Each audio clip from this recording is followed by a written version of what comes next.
Welcome to Kenton's videos. Enjoy the video.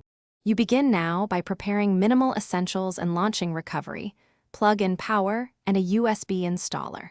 Once the installer is ready, boot the PC into UEFI/BIOS, select the USB, and choose Repair Your Computer rather than Install. Make sure to note any error codes displayed. They guide which automated tool to try first. You're starting with non-destructive options, so you preserve data while assessing whether automatic repair or system restore will resolve the recovery mode error. Next, use the advanced repair tools step by step to fix boot and disk issues. If automatic repair fails, open command prompt and run bootrec. exe with /fixember and /fixboot, then /scanos and /rebuild to repair the boot configuration. After that, run chkdskc, /f/r to find and fix bad sectors.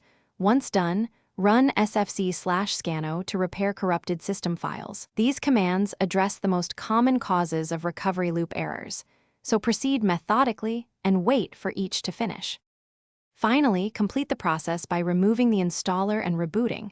Confirm Windows boots to the desktop. If boot still fails, use System Restore or reset this PC, pick Keep My Files to preserve data, or reinstall as a last resort. If you encounter repeated failures, document the exact error text and run hardware checks. Test RAM and SSD health, since failing hardware mimics recovery errors. One troubleshooting tip: boot logs and the event viewer entry often point to a specific driver or disk problem to target next.